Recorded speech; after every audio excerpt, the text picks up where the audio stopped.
আমরা আজকে ভেক্টরের যোগবিধি শিখব। সেটা হচ্ছে ত্রিভুজের যোগবিধি দিয়ে আমরা আজকে ভেক্টরের যোগ শিখব।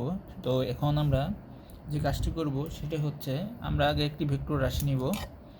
তো একটি রাশি নিয়ে আমরা প্রথমে একটা ভেক্টর নিয়ে এখানে, তো এই ভেক্টরের নাম দিলাম আমরা ভেক্টর ইউ, আর এই বাহুর নাম দিলাম আমরা এ বি। তো এইখানে যে জিনিসটা বলা হচ্ছে, এই একটা যে ভেক্টর আমরা দেখতে পাচ্ছি রেখা নিলাম, এই রেখার এই বিন্দুটাকে বলা হচ্ছে আদি বিন্দু, এবং এইখানে যে আমি বিটা পাচ্ছি এটা হচ্ছে প্রান্ত বিন্দু। আর এই এ বিটাকে প্রকাশ করা হচ্ছে ইউ দ্বারা। এখন আমরা দুইটা ভেক্টর নিব, একটা হচ্ছে ইউ ভেক্টর, সেই ভেক্টরের নাম হচ্ছে A B U, A B ভেক্টরের মান হচ্ছে ইউ। আর একটা আমরা নিলাম এখানে, তাহলে এই বিন্দুর নাম ছিল আমার কি বিন্দু? আদি বিন্দু। এই বিন্দুর নাম হচ্ছে প্রান্ত বিন্দু। আচ্ছা, এখন এইখানে যদি আমি আরেকটা ভেক্টর নিই,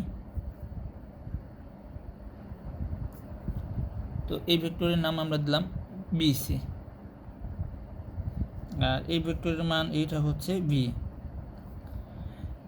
তাহলে দ্বিতীয় যে ভেক্টরটি আমি পাচ্ছি, তাহলে এই ভেক্টরের এটা হচ্ছে কি বিন্দু?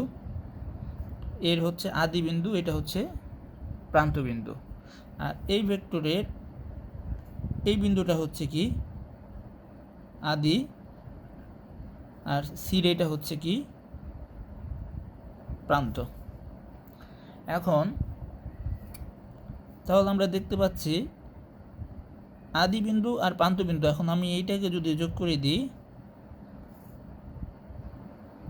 মানে এখানে যে দুইটি ভেক্টর আমি পাচ্ছি, একটা হচ্ছে এ বি, একটা হলো বিসি, তাহলে এখানে যে জিনিসটা বলছে এর হচ্ছে আদি বিন্দু আর সির হচ্ছে প্রান্ত বিন্দু যদি মিলিত হয়, তাহলে এইটাকে আমরা লিখতে পারি ইউ প্লাস ভি, কারণ এই ভেক্টরের মান ইউ আর এই ভেক্টরের মান হচ্ছে ভি। তাহলে আমি এই ভেক্টরের মান হচ্ছে ইউ প্লাস ভি। তাহলে আমি এইখানে যে ভেক্টরটা পাচ্ছি, এই ভেক্টরের মান হচ্ছে ইউ প্লাস ভি। আর এই ভেক্টরটা কোন দিকে গেছে? এটা ক্রিয়া করেছে কোন দিকে? এই দিকে।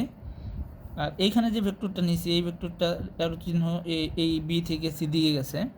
দুইটা ভেক্টর যেদিকে যাবে, তৃতীয় ভেক্টরটা তার বিপরীত দিকে যাবে। যেহেতু এটা এদিকে গেছে, এই বাহুটা এইদিকে গেছে, তাহলে 3 নম্বর বাহুটা বিপরীত দিকে। যদি এই দিকে আসতো তাহলে তিনটা বাহু একই দিকে হতো, এই দিক, এই দিক, এই দিক। কিন্তু বাহুটা কি হবে? দুইটা বাহু একদিকে গেছে, এই দিক, এই দিক। এদিকে আসলে একই রেখা হইতো, কিন্তু এই রেখাটা যাবে কোন দিক? এই দিক, এই দিক, এবং এই রেখাটা যাচ্ছে এই দিক। তাহলে এসি বাহুর যে মানটা পাচ্ছি আমি, এটার মান হচ্ছে ইউ প্লাস ভি। তাহলে এইভাবে আমরা ভেক্টরের যোগটাকে কি করতে পারি? দেখাতে পারি। তাহলে আমরা একটু লক্ষ্য করি ভেক্টরের যোগের যে সংজ্ঞাটা বলছে, এইখানে যে জিনিসটা বলছে আমরা একটু দেখলেই বুঝতে পারবো। সেটা বলছে ইউ এর প্রান্তবিন্দু। এইখানে ইউ এর প্রান্তবিন্দু এই যে এটা প্রান্ত ইউ, ইউ এটা হচ্ছে আদি বিন্দু, এটা হচ্ছে প্রান্তবিন্দু। আর ভি এর হচ্ছে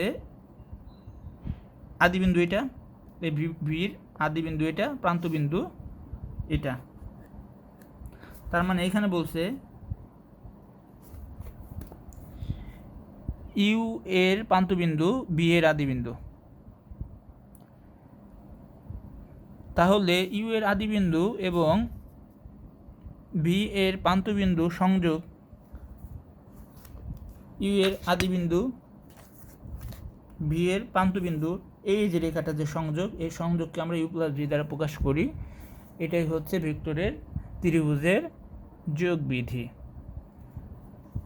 আমরা যেহেতু এটা একটু নতুন জিনিস এবং একটু ঝামেলা মনে হচ্ছে, আমি আরেকবার একটু তোমাদেরকে এই ভেক্টরের যোগ চিহ্নটা আমি আবারও একটু পাশে এখানে দেখাচ্ছি। আমরা এখানে একটা বিন্দু ভেক্টর নিলাম, এই ভেক্টরের নাম দিলাম আমরা এ বি। এই ভেক্টরটা কোন দিকে ক্রিয়া করছে? এইভাবে আমি রেখা টানছি, তার মানে এটা এইভাবে যাবে, এ থেকে বির দিকে যাচ্ছে। আর এই ভেক্টরের মান আমি দিলাম ইউ, এ বি এর মান হচ্ছে ইউ ভেক্টর। এই বিন্দুটার নাম হচ্ছে আদি বিন্দু, মানে এটা প্রথম বিন্দু, আর এটা হলো প্রান্ত বিন্দু, শেষ বিন্দু। তো এটাকে আমরা বললাম, এটাকে আদি বিন্দু বলা হয়, এই বিন্দুকে বলা হয় প্রান্ত বিন্দু। আমরা আরেকটা ভেক্টর এইখানে নিলাম, এই ভেক্টরের সাথে আরেকটা ভেক্টর আমি স্থাপন করলাম।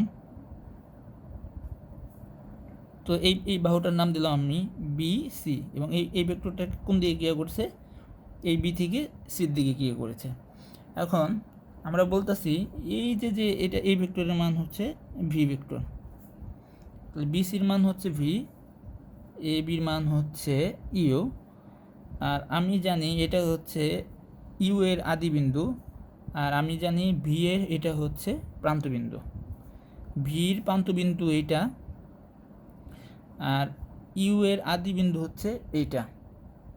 এখন যে জিনিসটা বলা হচ্ছে যে ইউ এর আদি বিন্দু ভি এর প্রান্তবিন্দুকে যদি আমি সংযোগ করি, তাহলে এই সংযোগ রেখাকে আমরা প্রকাশ করি হচ্ছে ইউ প্লাস ভি দ্বারা। যেহেতু এই দুইটা ক্রিয়া করছে এইদিকে এবং এই দিক, আর যোগ যখন আমি করব তখন রেখাটা তার বিপরীত দিক হবে, এটা এদিকে না নেমে এটা হবে এইদিকে, দুইটাতে এইদিকে যাবে, 3 নম্বর চিহ্নটা তার বিপরীত দিকে ক্রিয়া করবে। তাহলে আমি এখানে যে জিনিসটা পাচ্ছি এটা হচ্ছে আমার ভেক্টরের যোগবিধি। আমি এটা কি পেলাম, আমি এটা পেলাম হচ্ছে ভেক্টরের যোগ। এটাকে প্রকাশ করা হবে এরকম, ভেক্টর ইসি এই জায়গায় বলা হচ্ছে ইউ প্লাস ভি। আমি উপরে নিচে এক জায়গায় দাগ দিলে হবে, এটা কোনো সমস্যা নেই। তো এটা হলো ভেক্টরের ত্রিভুজের যোগবিধি। ভেক্টরে এটা হচ্ছে আমরা শিখলাম যেটা, সেটা হচ্ছে ত্রিভুজের যোগ বিধি।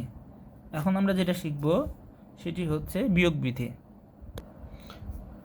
এখন আমরা যেটি করব সেটি হচ্ছে ত্রিভুজের আমরা একটা ভেক্টরের এটা বিয়োগ বিধি শিখব, যে ভেক্টরের বিয়োগ গেট। আচ্ছা আমরা একটু লিখি এখানে, ভেক্টরের বিয়োগের ত্রিভুজ বিধি। এখন আগে যেটা আমরা পড়ছিলাম সেটা হলো যোগ, এখন যেটি করছি সেটা হচ্ছে বিয়োগ, ত্রিভুজের ভেক্টরের বিয়োগ বিধি। তো বিয়োগ বিধির যেটা বলা হচ্ছে, এখানে আমি একটা ভেক্টর নিব, আমি আগের বন্ধনী দিলাম, একটা ভেক্টর নিলাম, ভেক্টরের নাম দিলাম আমি A B, A B, A B, এটার নাম দিলাম আমি ইউ। তাহলে এটা হচ্ছে কি বিন্দু, আদি, আর এটা কি বিন্দু, এই বিন্দুর নাম আমরা বলেছিলাম প্রান্তবিন্দু। এখন যোগে আমরা কি করেছিলাম, যোগে আমরা আদি প্রান্ত, এই প্রান্তর সাথে আরেকটা আদি তারপর প্রান্ত কি করেছিলাম, যোগ করেছিলাম। আর বিয়োগের বেলায় আদির সাথে আদি, তো আদির সাথে অপর একটি ভেক্টর নিলাম,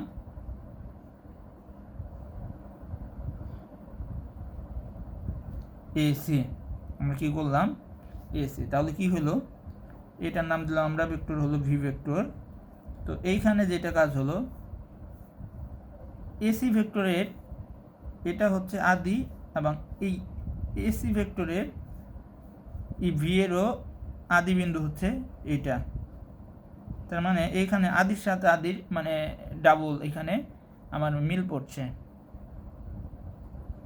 আমি যেটা বলছিলাম দুইটা আদি এখানে কি হয়েছে, তার মানে এই প্রান্তবিন্দু আর এই প্রান্তবিন্দু যদি মিল করি তাহলে এটা হলো ভেক্টরের, মানে এখানে সংযোজক রেখা যদি আমার প্রান্ত প্রান্ত মিলে যায় তাহলে সেটা বিয়োগ বিধি। আর যদি আদি প্রান্ত মিলে যায়, এই যে আদি এবং প্রান্ত, আদি বিন্দু এবং প্রান্তবিন্দু যদি মিলিত হয় তখন সেটাকে যোগ বলবো। আর যখন আমার প্রান্ত আর প্রান্ত মিলিত হবে তখন সেটাকে আমরা কি করব, বিয়োগ বলবো। আমরা বলছিলাম দুইটা রেখা যদি এটা হবে এইদিকে, বিয়োগের বেলা উল্টা হবে, এটা হবে এইদিকে। দুইটা রেখা আমার কোন দিকে গেল, এই একটা, এই একটা, আর এটা তার বিপরীত দিকে কি করলো, তাহলে এই রেখাটাকে আমরা বলবো ইউ মাইনাস ভি। এটা হলো আমার ভেক্টরের বিয়োগ বিধি। তো এখানে যে সংখ্যাটা বলতে হচ্ছে ইউ এবং ভি এর আদি বিন্দু যদি একই হয়, ইউ ভেক্টরের আদি বিন্দু এ এবং ভি ভেক্টরের আদি বিন্দু এ, দুইটা আদি বিন্দু যদি এক বিন্দুতে মিলিত হয়, তাহলে আমরা পরবর্তী যে রেখাটা সংযোগ বা মিলিত করব, তখন প্রান্ত আর প্রান্তবিন্দু যদি মিলিত হয়, তখন আমরা তাকে ইউ মাইনাস ভি দ্বারা প্রকাশ করব। এটা হচ্ছে ভেক্টরের বিয়োগ বিধি। তাহলে আমরা এখানে বলতে পারি বিসি, অর্থাৎ বিসি সমান এই জায়গায় বলতে পারি আমরা ইউ মাইনাস কত, এখানে বিসি না দিয়ে আমরা সিবি দিই, যেহেতু এটা সিবি উপর থেকে টানা হয়েছে, রেখাটা এইভাবে আসছে, তো আমরা এখানে বললাম সিবি সমান ইউ মাইনাস ভি। এটা হচ্ছে আমার ভেক্টরের বিয়োগ বিধি। তো আশা করি আসলে ওইভাবে পরীক্ষা ভেক্টর যোগ বা ভেক্টরের বিয়োগ বিধি এইভাবে পরীক্ষা আসার সম্ভাবনা কম। এরপর আমাদের একটু শিখতে হবে যে আসলে ভেক্টর যোগ এবং ভেক্টরের বিয়োগ বিধি কোনটা। তো আমরা আশা করি বুঝতে পেরেছি যে যদি সংযোজিত রেখা, আমরা যে 3 নাম্বার যে রেখাটা টানবো, এটা ধরলাম 1 নাম্বার রেখা, এটা ছিল 2 নাম্বার রেখা, এই 3 নাম্বার রেখা যেটা টানবো সে সময় ওই তৃতীয় রেখাটায় হয় যোগ হবে অথবা কী হবে। এখানে যেমন আমরা তৃতীয় রেখাটা টানছিলাম, এই রেখাটা আমরা লাস্টে টানছিলাম, তো এটা হয়ে গেছিলো যোগ। আর এইখানের যে লাস্টে যে রেখাটা মিলিত করছে দুইটা বাহুকে, এটা হচ্ছে আমার বিয়োগ। তো এখানে মিলিত না যোগ সেটা বড় কথা না, আমার দেখতে হবে আদির সাথে যদি প্রান্ত মিলিত হয়, এই তৃতীয় রেখাটার যখন টানবো তখন একে বলা হবে ভেক্টরের যোগ। এবং আমরা যখন প্রান্তর সাথে প্রান্ত মিলে যাবে, এই সঙ্গের পর 3 নাম্বার রেখাটা যখন আমরা টানবো, যদি প্রান্ত আর প্রান্ত মিলে যায় তখন সেটা হবে ভেক্টরের বিয়োগ। এরপরে যেটি আমরা দেখব সেটি হচ্ছে ভেক্টরের পরম মান। এখানে যে জিনিসটা আছে সেটা বলছে ভেক্টরের পরম মান। কোনো ভেক্টরের দিক ও ক্রম বিবেচনা না করে শুধু মাত্র এর দৈর্ঘ্যকে তার পরম মান বলে। পরম মানটি একটি যোগবোধক বাস্তব সংখ্যা। অতএব ভেক্টর এ বি ভেক্টরের পরম মান মডুলাস এ বি বা এ বি দ্বারা প্রকাশ করা হয়। এ ভেক্টরে এর পরম মান মডুলাস এ ইকুয়াল এ। এখানে যে জিনিসটা এখানে বলা হয়েছে সেটা হচ্ছে, আমরা যখন এই লম্বালম্বিভাবে দুইটা দাগ দিব, একে বলা হয় ভেক্টরের পরম মান। ভেক্টরের পরম মান মানে এখানে কোনো মান মাইনাস হবে না, যে মানটাই থাকুক না কেন, যদি আমরা পরম মান চিহ্ন ব্যবহার করি তাহলে সেই জিনিসটা প্লাস হয়ে যায়। তো এখানে জিনিসটা এরকম না, আমরা এই ভেক্টরের যে পরম মান আছে এটা আমরা অঙ্ক যখন করব পরম মান নিয়ে, তখন আমাদের এই জিনিসটা একদম ক্লিয়ার হয়ে যাবে। এখন একটু প্রবলেম হবে, তো এটা হওয়াটা একটু স্বাভাবিক। আমরা যখন পরম মানে নিয়ে অঙ্ক করব তখন দেখলে এটা একদম ক্লিয়ার হয়ে যাবে। তো যাই হোক, আজকে এই পর্যন্তই। আজকে আমরা একটু কঠিন টপিকস আলোচনা করলাম, ভেক্টরের যোগ এবং ভেক্টরের বিয়োগ। তো আজকে আর নতুন টপিকস আর যাব না, আমরা এই পর্যন্তই।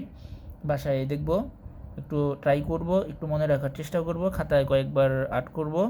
এবং ভেক্টরের যে চিহ্নগুলা, তীর চিহ্নগুলা, এখানে যে জিনিসটা আমি ব্যবহার করেছিলাম, এই যে তীর চিহ্ন যদি আমরা ভুলক্রমে বিপরীত দিকে দিই তাহলে পুরো ভেক্টর অঙ্কটাই কাটা যাবে।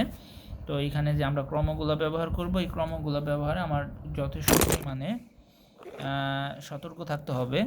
তো এইখানে যে জিনিসটা আছে, এই যে ভেক্টরের যে অ্যারো চিহ্নগুলা, এটা আমার যথোপযুক্ত স্থানে যথাযথভাবে দিতে হবে। আমরা যদি ভুল ক্রমে দিয়ে দিই তাহলে আমার অঙ্কটা কাটা যাবে। তো আমরা একটু মনে রাখবো, যোগের বেলা আমরা চিত্রটা একই রাখবো, যোগ এবং বিয়োগের জন্য আমরা একটু মনে রাখবো যে বিপরীত ক্রমে কোনটা যাবে আর সোজা ক্রমে চিহ্নগুলো কীরকম হবে, এটা আমরা একটু দেখব। তো ভিডিওটি দেখার জন্য সবাইকে ধন্যবাদ। আর পরীক্ষায় সরাসরি ভেক্টরের যোগ আর ভেক্টরের বিয়োগ আসার সম্ভাবনা নেই, তো মোটামুটি আমাদের বুঝতে পারলেই হবে, আমরা যাতে অঙ্ক করতে পারি ততটুকু বুঝলেই হবে। সবাইকে ধন্যবাদ।